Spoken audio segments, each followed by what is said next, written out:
पापियों को पाप से है तारती।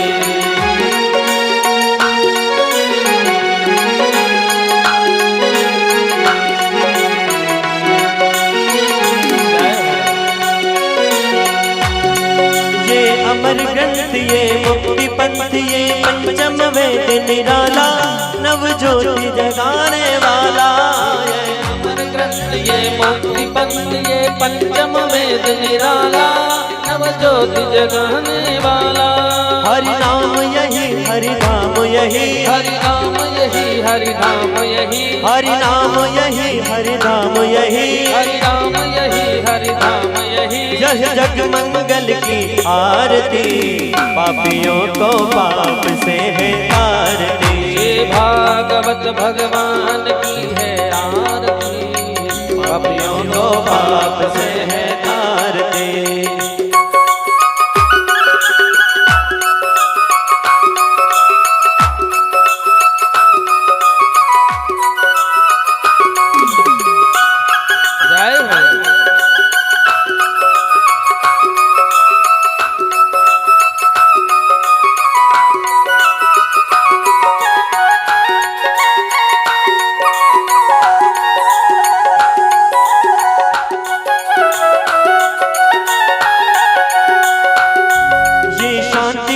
पावन पुनीत पापों को मिटाने वाला हरि दर्श दिखाने वाला। गीत पावन पुनीत पापों को मिटाने वाला हरि दर्श कराने वाला। यह सुख करनी यह दुख हरनी यह सुख करनी यह दुख हरनी। श्री मधुसूदन की आरती पापियों को पाप से है तारती। श्री भागवत भगवान की है आरती पापियों को पाप से है तारती।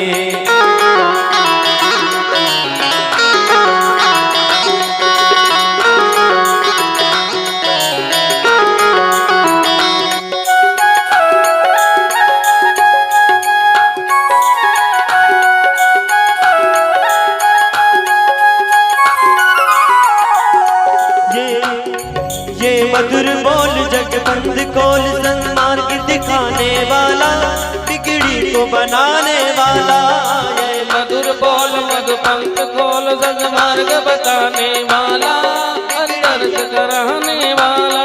श्री राम यही घनश्याम यही श्री राम यही घनश्याम यही। प्रभु की महिमा की आरती पापियों को पाप से है तारती। श्री भागवत भगवान की है आरती पापियों को पाप से है तारती। श्री भागवत भगवान की है आरती पापियों को पाप से है तारती। श्री भागवत भगवान की है आरती पापियों को पाप से है तारती। अपूर गौरम करुणावतारम संसार सारम भुजगेन्द्रहारम सदा वसंतम हृदयारविंदे तवं भवामि सहितं नमामि। त्वमेव माता च पिता त्वमेव बन्धु च सखा त्वमेव विद्या प्रवीणं त्वमेव सर्वं मम देव।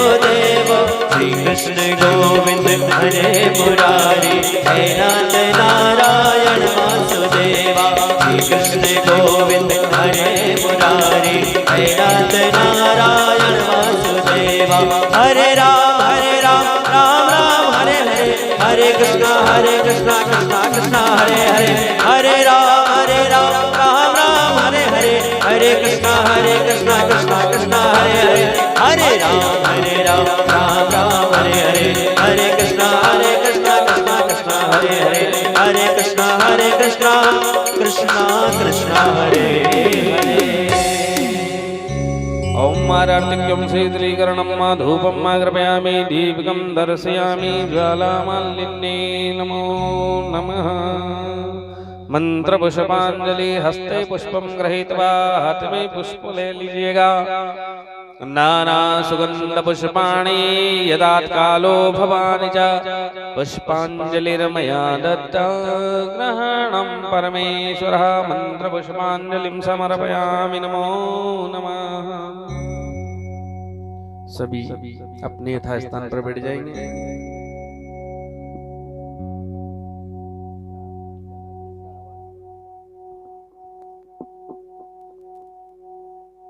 हरिओम श्राद्धे।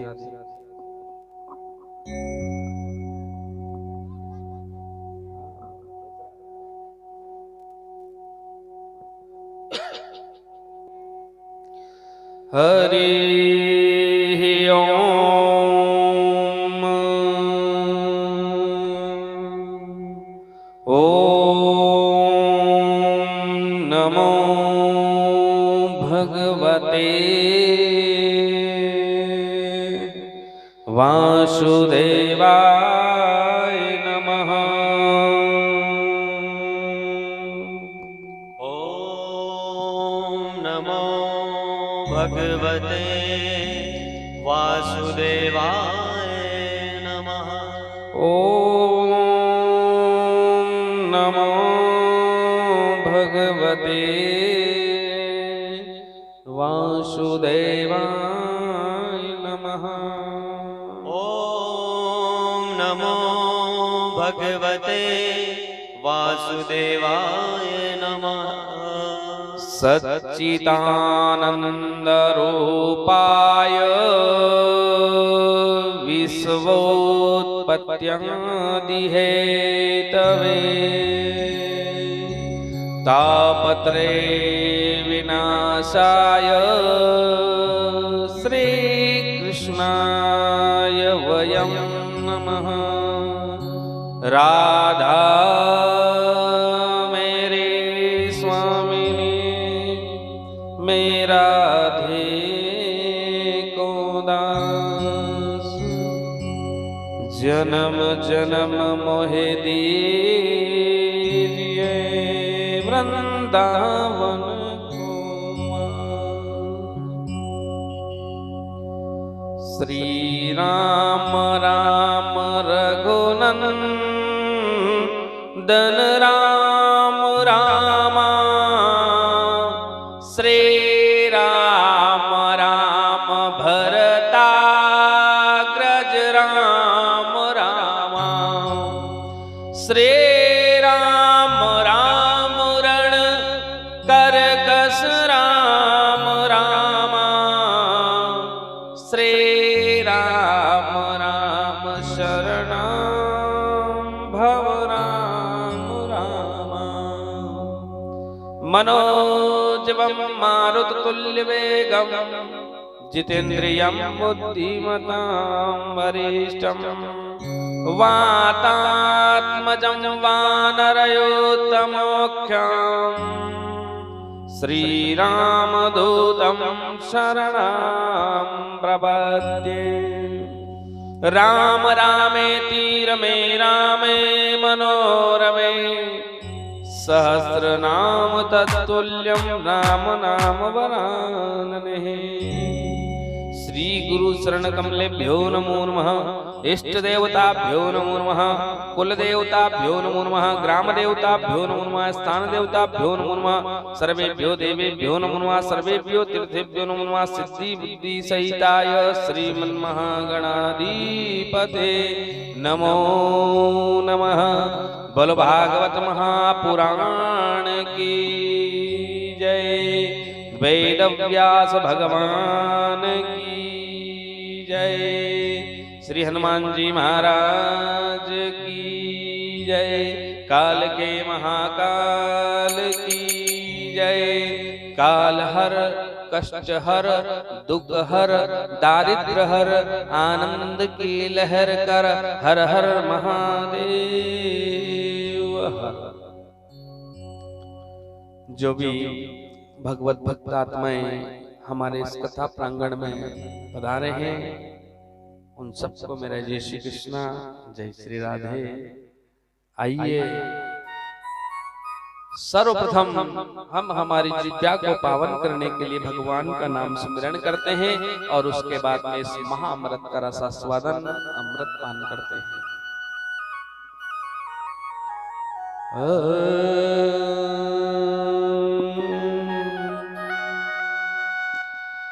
गोपालो झलके अखियन में, नंद लालो झलके अखियन में।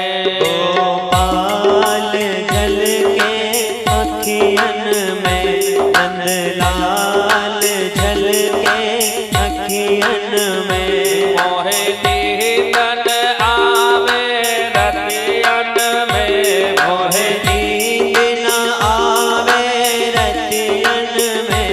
गोपालो झलके अखियन में। गोपालो झलके अखियन में।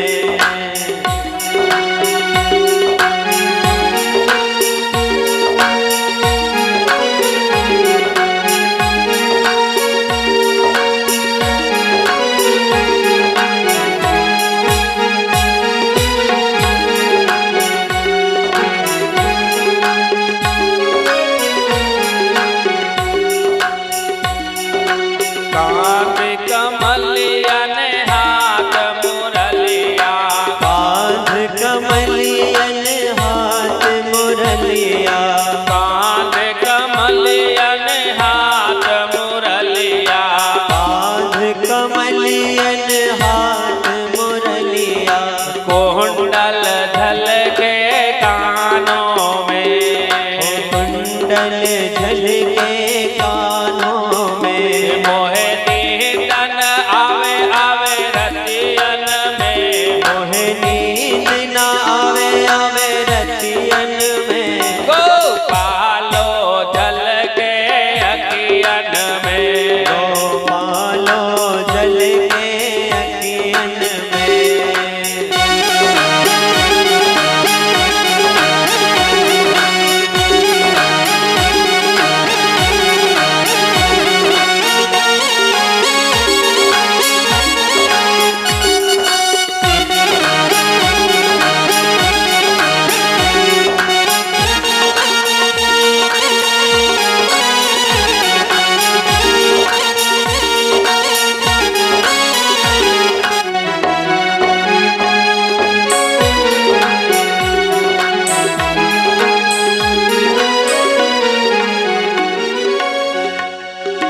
जित देखो वत कानो कानो। जित देखो वत कानो ही कानो।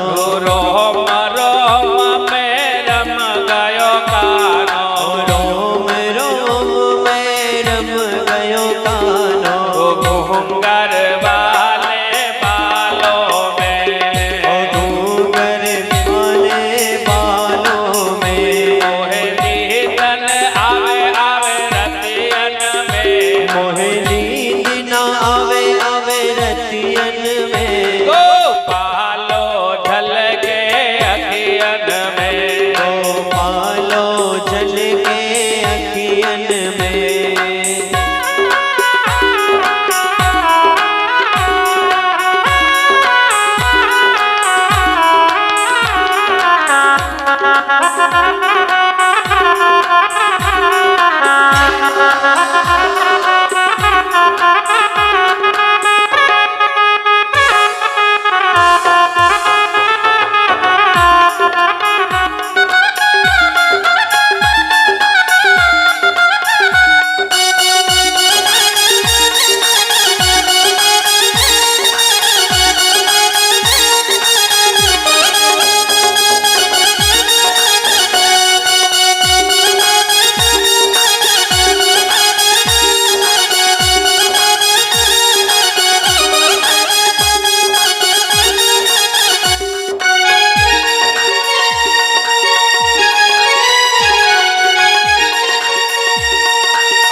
आइए आज हम हमारे गांव में और इस कथा पांडल में हर वर्ष की तरह इस वर्ष भी जो है हम इस सप्तम दिवसीय अनुष्ठान का शुभ आरंभ करते हुए भगवान की जय जयकार करते हुए आज इस महाअमृत का रसास्वादन करने के लिए जो है हमारे गांव में इस कथा पांडल में जो है बैठे हुए हैं। बड़े सौभाग्य की बात है साहब। ऐसा शुभ अवसर हमें कब प्राप्त होता है? जब करोड़ों जन्म के पुण्य उदय होते हैं और करोड़ों जन्म के पाप क्षीण होते हैं, तब जाकर के ऐसा शुभ अवसर हमें प्राप्त होता है। ये महाअमृत है।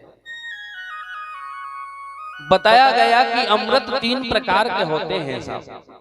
कितने प्रकार के अमृत होते हैं? 3 प्रकार के। कौन कौन से? एक तो कथा अमृत, पंचामृत और चरणामृत। ये 3 अमृत होते हैं। और इन 3 अमृत मानुष जन्म का श्रेय क्या है कि हमें रोज अमृत प्राप्त करना चाहिए। चाहे कथामृत हो, चाहे पंचामृत हो, चाहे चरणामृत हो।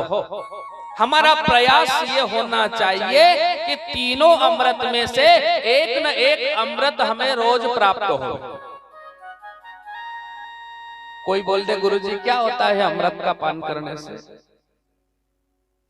क्या क्या होता है? हम रोज सुनते हैं ना, फलानी जगह एक्सीडेंट हो गया, फलाने को अटैक आ गया, फलाने को फलानी बीमारी हो गई। तो ये क्या है? ये अकाल मृत्यु है। और अमृत का पान करने से अकाल मृत्यु का हरण हो जाता है। अमृत का पान करने से हमारी अकाल मृत्यु नहीं होती। चाहे कथामृत हो, चाहे पंचामृत हो, चाहे चरणामृत हो, कोई न कोई सा अमृत हमें रोज प्राप्त करना चाहिए। मैं ये नहीं कह रहा हूं कि आप कथामृत का ही पान करो कि पंचामृत का ही पान करो। अरे 3 अमृत में से 2 अमृत तो ऐसे हैं, कई जन्मों के पुण्य उदय होते हैं तब जाकर मिलते हैं। कथामृत और पंचामृत। कथामृत कब मिलता है? जब हम कहीं ये ऐसा बड़ा आयोजन करते हैं तो हमें कथा अमृत का पान मिलता है। और पंचामृत जब कहीं भगवान की कथा होती है, कहीं भगवान का अभिषेक होता है, तब जाकर के हमें पंचामृत का पान मिलता है। लेकिन एक अमृत ऐसा है कि यदि हम चाहे तो रोज उसको पान कर सकते हैं। कैसे? हमारे गांव में मंदिर है ना, मंदिर, उसमें रोज आरती होती है और आरती के बाद पुजारी जी उस चरणामृत का वितरण करते हैं। वो भी एक महान अमृत है, वो भी हमारी अकाल मृत्यु का जो है टालने वाला है। तो हमारा प्रयास ये होना चाहिए कि 3 अमृत में से एक न एक अमृत हमें रोज प्राप्त होना चाहिए। यही जो है मनुष्य जन्म का जो है श्रेय होता है। लेकिन वो अमृत कब प्राप्त होगा? जब हमारे अंदर भक्ति होगी, ज्ञान होगा, वैराग्य होगा। भक्ति कितने प्रकार की होती है? ये तो अमृत वाली बात हुई। भक्ति 2 प्रकार की होती है, वैदिक भक्ति और एक भावात्मिक भक्ति। वैदिक भक्ति क्या है और भावात्मिक भक्ति क्या है? वैदिक भक्ति किसे कहते हैं? अभी थोड़ी देर पहले हमारे गुरु महाराज जो है यहाँ मंत्रों के द्वारा जो पूजन करवा रहे थे, उसको वैदिक भक्ति कहा। और भावात्मिक भक्ति, भाव की भक्ति कैसी है, किसने करी? भाव की भक्ति मीरा ने करी, ध्रुव ने करी, प्रहलाद ने करी, नरसिंह मेहता ने करी। इनके पास क्या था? केवल भाव था। कर्मा की भक्ति आपने सुना होगा। कर्मा की भक्ति कितनी निर्मल थी। कर्मा के पिता को ठाकुर जी की सेवा करते करते 40 वर्ष हो गए। कितने वर्ष? 40 वर्ष हो गए। एक भी दिन ठाकुर जी की पूजन नहीं बंद करी। 40 वर्ष के बाद में कर्मा के पिता को कहीं बाहर जाना आया। कर्मा के पिता ने सोचा कि मुझे आज रिश्तेदारी के काम से जाना आया, लेकिन लगता है आज मेरे गोविंद की, मेरे भगवान की पूजा अधूरी रह जाए। क्या किया जाए? आज मेरे भगवान की पूजा खंडित हो जाएगी। लेकिन पिता ने बेटी को बुलाया, बेटी बेटी कर्मा इधर आओ। कर्मा बेटी ने कहा, पिताजी क्या बात है? पिता ने कहा कि बेटी 40 वर्ष में एक भी दिन मेरे भगवान की पूजा नहीं छोड़ी, लेकिन आज मुझे लगता है मेरे भगवान की पूजा खंडित हो जाएगी। बेटी खंडित हो जाएगी। बेटी ने कहा कि पिताजी मैं क्या कर सकती हूँ इसमें? पिता ने कहा कि बेटी मेरी इच्छा ये है कि कल तू पूजा कर देगी, ठाकुर जी की सेवा कर देगी। बेटी ने कहा, पिताजी ये पूजा पूजा करना मुझे नहीं आता, भगवान की सेवा करना नहीं आता। पिता ने कहा, बेटी भगवान की पूजा में कोई खास बात नहीं है, जल्दी उठना, स्नान कर लेना, ठाकुर जी को स्नान करवा देना, वस्त्र पहना देना, तिलक लगा देना, और जो भी रसोई में तेरे से बने उसका भोग भगवान को लगा देना। यही भगवान की पूजा है। बेटी ने कहा, पिताजी ये तो मैं कर दूंगी, इसमें तो कोई खास बात नहीं, बस बेटी यही तो करना है, कर देगी? बोले हाँ पिताजी आप निश्चिंत रहिए, मैं ठाकुर जी की सेवा कर दूंगी और ठाकुर जी को भोग भी लगा दूंगी। पिताजी रिश्तेदारी के काम से चले गए, रात्रि हुई और जब सुबह हुई तो कर्मा जल्दी उठी, स्नान कर लिया, ठाकुर जी को स्नान कराया और ठाकुर जी को वस्त्र पहनाया, तिलक लगाया और रसोई में भोग तैयार किया कर्मा ने। और ठाकुर जी के मंदिर में मूर्ति के सामने थाली रख दी। ठाकुर जी से कर्मा कह रही है कि आओ ठाकुर जी भोग खाओ। कर्मा को ये पता नहीं था साहब कि भगवान को भोग कैसे लगाया। कर्मा विचार कर रही कि मेरे पिताजी इनको भोजन करवाते हैं और भगवान इस मूर्ति से प्रकट होंगे और ये भोग पाएंगे। 1 घंटा हो गया, 2 घंटा हो गया, भगवान प्रकट नहीं होते। कर्मा ने विचार किया कि पिताजी ने कभी काम नहीं बताया और आज ही बताया, और आज ही ये ठाकुर जी तो जो है भोजन कर ही नहीं रहे। मेरे पिता कहेंगे कि एक दिन भगवान को तुम्हारे सुप्रत किया था और उस दिन भी तूने भगवान को भूखा मार दिया। क्या करूं, ये भगवान क्यों प्रकट नहीं हो रहे? कर्मा ने मन में विचार किया कि हो सकता है मेरे हाथ का भोजन अच्छा नहीं लगा होगा। कर्मा ने दूसरी बार फिर भोग बनाया तो भोग में क्या, खिचड़ी बनाई, अच्छी घी में उसको करी और थाली सजाई और फिर गोविंद के सामने, ठाकुर के सामने थाली रखी। साहब बुला रही है, प्रेम से भगवान को पुकार रही है, लेकिन ठाकुर जी नहीं आते। आज कर्मा कह रही है, क्या कह रही है? थाली भर के लाई रे खिचड़ो, ऊपर घी की बाट की, जी मोमारा शाम धनी जी मावे बेटी जाट के। जी मोमारा शाम धनी जी मावे बेटी जाट के।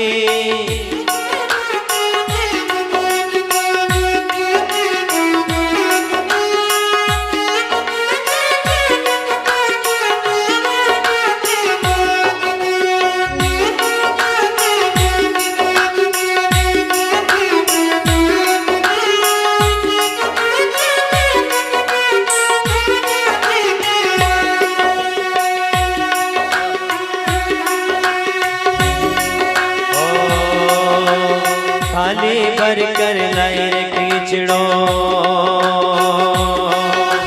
थाली भर कर लाई रे खिचड़ो, तो बेटी जाट के। जी मोमारा शाम धनी जी मावे बेटी जाट के। जी मोमारा शाम धनी जी मावे बेटी जाट के।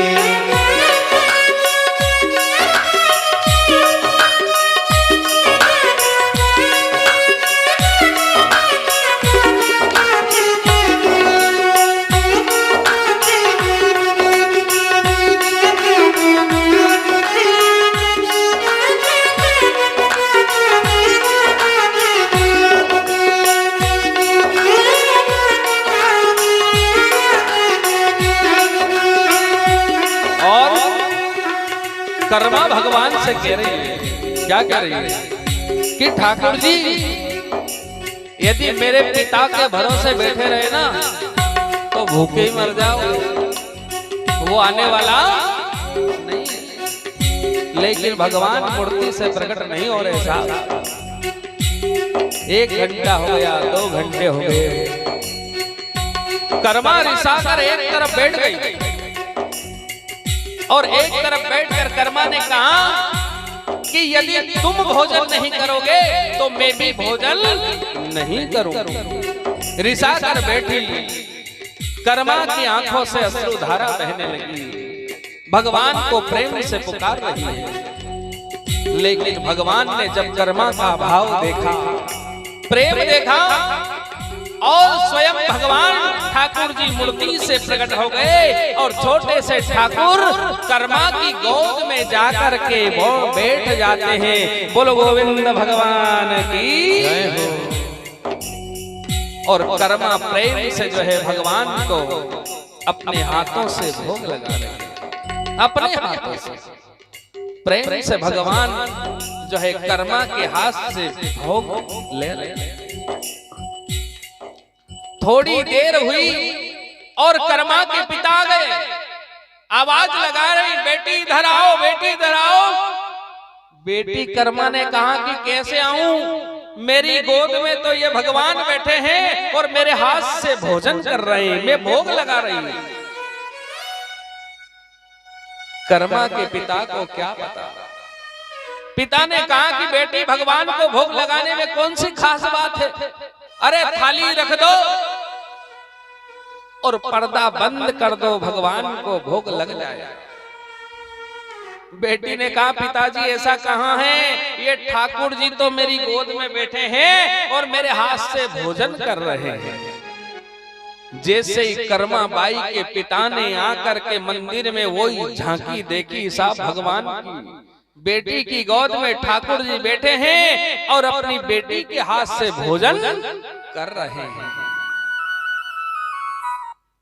पिता ने कहा कि वारे भगवान, वारे ठाकुर जी, वारे गोविंद, 40 साल की सेवा व्यर्थ चली गई और मेरी बेटी की 8 घंटे की सेवा, ऐसी सेवा जो आपको प्रकट होना पड़ा। तब भगवान ने कहा कि भाव का भूखा हूं मैं, भाव ही बस सार है और भाव से भजलेगा तो भव से बेड़ा पार है। तो भगवान की भक्ति में भाव जरूरी है साहब, भाव बिना कुछ नहीं होता है, प्रेम होना चाहिए, भाव होना चाहिए, तभी तो मानुष जिंदगी जो है सफल होती है। देखो हम कलयुग के मानव हैं और कलयुग के मानव के ऊपर वेद व्यास जी महाराज ने बड़ी कृपा करी साहब। वेद व्यास जी महाराज ने बड़ी कृपा करी, क्यों? श्रीमद् भागवत महापुराण को बनाया और इस भागवत को हम सुनते हैं, पढ़ते हैं और भव से पार। कितनी बड़ी कृपा करी। वैसे तो हम कलयुग का मानव और मानव का जीवन और हमारी मति क्या है, किसी संतों ने कहा है हम कलयुग के मानव की दशा को देख करके क्या कहा है कि पैसा मेरा परमेश्वर, पत्नी मेरा गुरु, लड़के बच्चे शालिग्राम, तो पूजा किसकी करूं? ये कलयुग के मानव की मति है। पैसा ही परमेश्वर है, पत्नी गुरु, लड़के बच्चे घर में ही शालिग्राम, तो पूजा किसकी करूं? इसी मति को देख करके वेद व्यास जी महाराज ने श्रीमद् भागवत महापुराण बनाया, क्योंकि कलयुग के मानव का भला हो जाए। इस भागवत से पहले वेद व्यास जी महाराज ने कई ग्रंथ बनाए थे, कई उपनिषद बनाए, कई शास्त्र बनाए, लेकिन वेद व्यास जी महाराज की आत्मा में संतोष नहीं हुआ। बड़े बड़े ग्रंथ बना दिए, बड़े बड़े उपनिषद बना दिए, बड़े बड़े शास्त्र बना दिए, लेकिन फिर भी उनकी आत्मा में संतोष नहीं हुआ। वेद व्यास जी महाराज एक दिन आश्रम में बैठे हुए थे देखो, मेरा प्रयास यहाँ अपने यहाँ ऐसा रहेगा कि मैं अधिकतर आप लोगों को कथा सुनाने की इच्छा रखता हूँ। क्या? सिर्फ कथा, है ना? ये प्रयास रहेगा थोड़ा कथा। हम लोग इतना खर्चा क्यों करते हैं, है ना? क्यों करते हैं? कुछ फायदा हो, कुछ भी फायदा हो, भगवान की भक्ति बढ़े या ज्ञान बढ़े या, है ना? इसलिए हम लोग खर्चा करते हैं। ऐसे ही तो नहीं ही हा 3 घंटे इसमें दिन निकालना है तो वो भी हो सकता है ना? लेकिन हाँ ही तो अपने 365 दिन पड़े हैं, उसमें से 7 दिन कम करके, और इन 7 दिनों में केवल हम भगवान की चर्चा और भगवान की कथा ही सुनेंगे। इधर उधर की बातें में तो क्या है कि ठीक है कर लो, थोड़ी देर हंसी आ जाएगी, थोड़ी देर आनंद आ जाएगा, लेकिन वो वहीं समाप्त हो जाएगा। लेकिन ज्ञान और भक्ति, यदि ज्ञान की यदि चर्चा होगी तो आगे तक भी काम आएंगे। और जहां अब इसको अपन क्या कहते हैं, अपन ने जो कार्यक्रम रखा है इसको क्या कहते हैं? सत्संग। क्या कहते हैं हम लोग? सत्संग। तो फिर सत्संग ही होना चाहिए नहीं, कथा ही होना चाहिए नहीं। होना क्या चाहिए? कथा। कथा पांडाल है तो कथा होना चाहिए। अब इस कथा पांडाल में व्यथा करेंगे तो कोई मतलब, व्यथा का तो कोई मतलब है? व्यथा के लिए तो बहुत जगह है अपने पास। यहाँ केवल हम लोग सब बड़े प्रेम से, भाव से कथा ही श्रवण करेंगे, है ना? तो वेद व्यास जी महाराज ने कलयुग के मानव की भलाई के लिए कई बड़े बड़े ग्रंथ बनाए, शास्त्र बनाए, उपनिषद बनाए, है ना? लेकिन उनकी आत्मा में संतोष नहीं हुआ, उदास बैठे हुए थे। और उन्हीं के आश्रम में एक दिन देव ऋषि नारद जी का जाना हुआ। जैसे ही देव ऋषि नारद जी ने